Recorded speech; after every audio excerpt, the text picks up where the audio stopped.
Nah ini Bapak Ibu perubahan kedua Perpres 16 tahun 2018 tentang PBJP.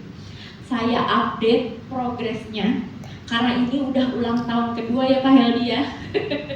Udah lama banget kita sosialisasi, kita gembar-gembor, tapi memang sampai sekarang belum ditandatangani juga oleh Pak Jokowi. Dan sampai kemarin penutupan beliau terakhir tanda tangan pun belum masuk gitu.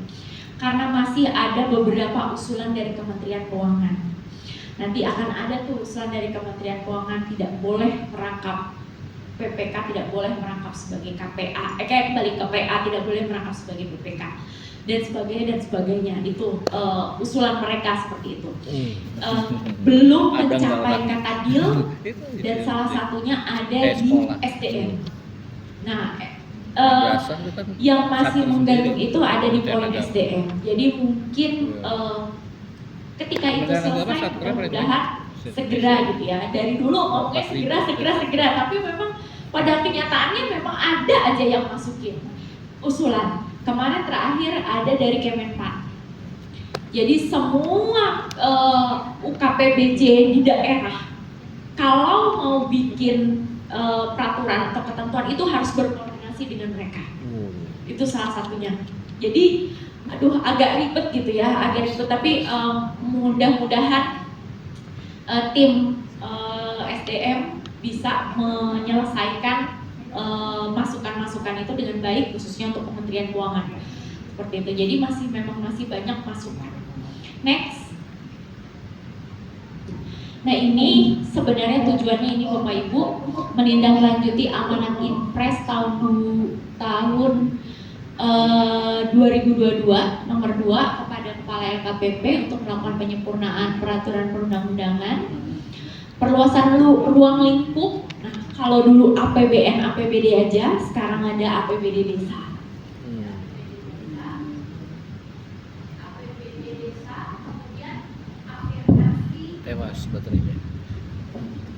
Afirmasi kebijakan peningkatan penggunaan produk dalam negeri, kemudian penguatan penggunaan katalog elektronik. Kalau itu keluar wajib semua pakai katalog. Kalau sekarang kan kita hanya yang bersifat strategis aja, tapi kalau besok sudah wajib toko daring sudah nggak ada lagi karena itu semua ditarik ke dalam katalog elektronik. Nah seperti itu. Kemudian percepatan proses pengadaan barang jasa pemerintah, mengakomodasi inovasi dalam pengadaan barang jasa pemerintah. Next. Nah ini Bapak pokok-pokok perubahan Perpres. Jadi yang pertama itu memperluas implementasi kebijakan peningkatan penggunaan produk dalam negeri dan produk UMK. Jadi kalau dulu hanya APBN, APBD, sekarang juga ada APBN, APBD, dan pengadaan yang bersumber dari APBD desa. Kemudian perluasan pemanfaatan sistem PBJP untuk badan layanan umum daerah. Kemudian adanya afirmasi penggunaan produk dalam negeri. Nanti kalau perpresnya sudah disahkan, itu akan menjadi layering. Jadi yang pertama, prioritas pertama pembelian PDN itu harus yang TKDN plus BMP minimal 25%, TKDN-nya, BMP-nya 40 gitu ya, pokoknya itu harus dibeli pertama. Dan itu ada prioritasnya sampai dengan impor. Jadi ada layering-layering-nya. Kemudian perluasan pemberlakuan preferensi harga. Kalau saat ini hanya sampai dengan barang saja, kedepannya pekerjaan konstruksi, konsultasi, jasa lainnya juga bisa diberikan preferensi harga. Kemudian percepatan proses pengadaan dan inovasi dalam PBJ. Nah itu ada repeat order, gitu ya. Repeat order bukan hanya untuk konsultan, tapi juga untuk barang, untuk pekerjaan konstruksi, untuk jasa lainnya, seperti itu. Kemudian ada supply by owner. Kemudian ada performance based contract. Nanti jenis-jenis kontrak itu akan bertambah Bapak Ibu. Nggak hanya lamsam harga satuan lagi, tapi ada performance based contract. Ada tambahan lagi, ada kontrak-kontrak yang lainnya seperti itu. Kemudian ada penggunaan produk hasil inovasi seperti riset, gitu ya, seperti riset, inovasi dan sebagainya. Dan terakhir ini kewajiban e-purchasing dengan mengutamakan penggunaan produk dalam negeri dan pemanfaatan katalog elektronik untuk BLU dan BLUD. Jadi bukan hanya untuk KL saja gitu ya, Kementerian Lembaga, tapi BLU dan BLUD, BUMN, BUMDes itu bisa menggunakan itu, bisa menjadi sebagai penyedia juga. Nah itu masih nanti akan diatur tersendiri dengan Perlem LKPP-nya. Nanti akan banyak tuh Perlem LKPP-nya terkait e-purchasing seperti apa, terkait sanksi seperti apa, mekanisme ini seperti apa, daftar hitam seperti apa, dan sebagainya. Nah ini, tapi intinya adalah pokok-pokok perubahan Perpresnya seperti ini, Bapak Ibu. Kami tetap berharap sebenarnya ini bisa segera launching gitu ya, walaupun memang saat ini masih dalam tahap pembahasan antara LKPP dan Kementerian Keuangan. Next. Nah ini peraturan perubahan kedua, Bapak Ibu. Kedepannya kita mau peraturan perubahan kedua. Perubahan pertamanya apa? Perubahan pertamanya itu lampiran 3 dan lampiran 6 itu sekarang sudah terbit. Jadi lampiran 4 peraturan LKPP nomor 4 tahun 2024. Nah, Bapak Ibu harus update nih gitu. Itu peraturannya baru diundangkan tanggal 14 Oktober kemarin. Kalau Bapak Ibu cek di JDIH sepertinya belum ada sih, memang belum ada, tapi harusnya hari ini bisa tayang gitu ya, karena sudah ada tinggal menaikkan saja ke JDIH. Tapi itu bisa bisa menjadi tambahan informasi juga kita sebagai asesor bahwa peraturan LKPP nomor 12 ini udah pertama loh, udah berubah loh. Jadi peraturan bukan peraturan LKPP nomor 12 tahun 2021 lagi, tapi dia jadi peraturan LKPP nomor 4 tahun 2000 berapa? Ayo. Mic-nya putus lagi. Next, nah ini Bapak Ibu, nah ini ditetapkan tanggal 14 Oktober, diundangkan tanggal 14 Oktober. Dan saat ini kami masih menyusun lagi lampiran 4 dan 7. Kalau dulu kan cuma lampiran 1, 2, 3, 4, 5, 6. 4, 5, 6-nya ini MDP. Nah kalau sekarang 1, 2, 3, 4 itu pedoman, 5, 6, 7-nya itu nanti MDP. Lampiran 4 dan lampiran 7 itu adalah EPC gitu. Dan MDP-nya masih dalam proses penyusunan. Kalau lampiran 3 dan 6-nya terkait design and build DB itu sudah terbit gitu ya, sudah tayang. Nantinya ke depannya peraturan perubahan keduanya itu ya lampiran 1 untuk barang selain konsumsi, non konsumsi barang, terus yang kedua itu untuk pekerjaan konstruksi, yang ketiga ini DB, keempat EPC, 5, 6, 7-nya itu MDP-nya. Nah, di sini juga ada Pak Tri dan tim gitu ya, kita juga kerjasama sebenarnya sama IFPI gitu ya untuk melakukan penyusunan MDP itu, karena kita tahu bahwa di lapangan tuh banyak loh sebenarnya permasalahan. Tapi yang tahu itu kan sebenarnya orang-orang yang terjun langsung.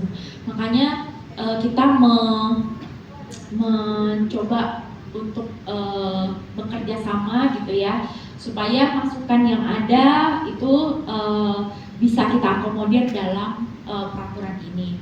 Nah jadi seperti itu. Next, Bapak Ibu mungkin sedikit lagi. Nah ini sedikit saja Bapak Ibu terkait lampiran 3 dan 6. Jadi kenapa sih kita harus berubah gitu ya?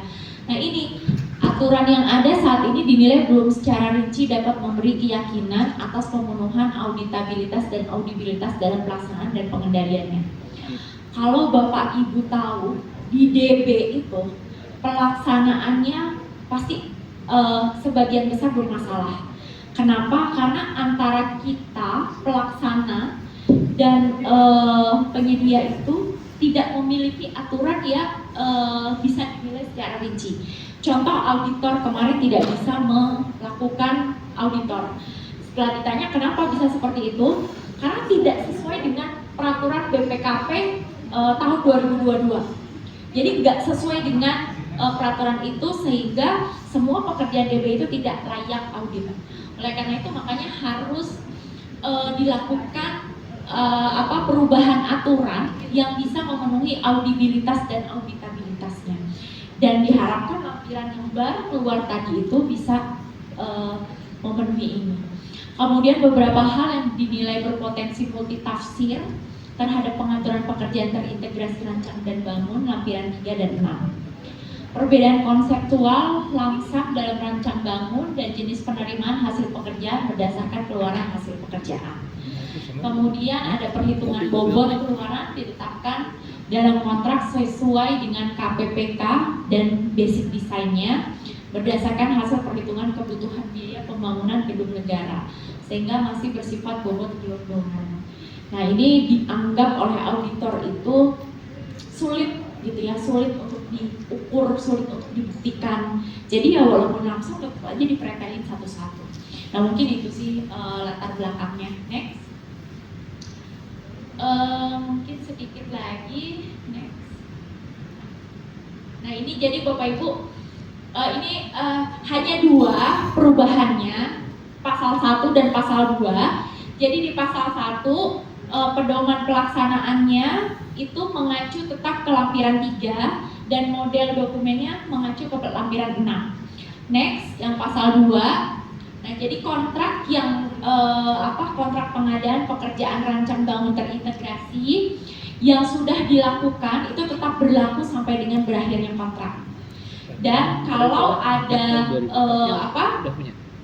pada saat dilakukan kontrak itu masih berjalan, itu diselesaikan saja dalam kontrak tersebut berdasarkan peraturan sebelumnya. Next. Nah ini materi muatan lampiran 3 mulai dari perencanaan sampai dengan serah terima dan ada penilaian kinerja. Next. Nah ini Bapak Ibu mungkin ini perubahan poin utamanya ya. Ada 46 poin perubahan di dalam lampiran 3 dan 6 itu, terutama yang ada penambahan tugas dan tanggung jawab konsultan manajemen konstruksi. Kemudian ada penghapusan kondisi ketidakpastian, unforeseen condition pada kriteria pekerjaan kompleks. Kemudian ada perubahan pekerjaan dan atau bagian pekerjaan yang dilakukan pengukuran dan penilaian untuk pembayaran. Perubahan ketentuan pemberian uang muka, penambahan perencanaan kendali mutu terhadap pengendalian subkontraktor, menghilangkan ketentuan sertifikat garansi pada rancangan kontrak, perubahan tahapan pelaksanaan kontrak, penambahan ketentuan desain, penambahan ketentuan pembayaran prestasi pekerjaan, dan penambahan ketentuan pengakhiran pekerjaan dan pengakhiran kontrak. Jadi, kalau yang peraturan sebelumnya itu masih lebih kepada aturan konstruksi yang konvensional, aturan DB ini yang saat ini itu sudah lebih kepada pelaksanaan di lapangannya seperti apa untuk DB. Jadi bukan konstruksi konvensional lagi, gitu ya. Jadi bukan DB ya DB, konvensional ya konvensional. Jadi bisa kita pisahkan, bisa kita lihat perbedaannya seperti itu. Ini lebih jauh kepada alur awal sampai dengan akhir itu lebih jelas. Kalau yang kemarin mungkin sudah ada tapi belum lebih jelas, tapi ini diperjelas lagi supaya dalam pelaksanaannya tidak menimbulkan multitafsir antara auditor, antara pelaksana, antara PPK seperti itu ya. Next. Nah ini muatan lampiran 6. Jadi kita punya 5 MDP di dalam materi lampiran 6. Nah ini timnya Pak Tri dari IPI yang memegang lampiran ini udah tenang, udah selesai. 3 lampiran 2 sama lampiran yang memegang udah beres, udah Cair. kelar udah. 1 2 3 6 1 2 4 7 belum. Tapi 47 sepertinya enggak, jadi 1 2 saja. 1 2 lampiran 1, lampiran 2, lampiran 4 dan lampiran 5. Nah ini ada tender pengadaan konstruksi terintegrasi, dokumen kualifikasinya, kemudian ada tender pengadaan konstruksi, dokumen tender, prakualifikasi, 2 file, kemudian rancang bangun dokumen tender prakualifikasi, dokumen tender rancangan kontraknya, dan rancangan kontrak yang menggunakan tim teknis dan konsultan manajemen konstruksi. Mungkin nanti Bapak Ibu kalau punya waktu luang bisa dicek lagi, dibaca-baca lagi mantap gitu ya. aja.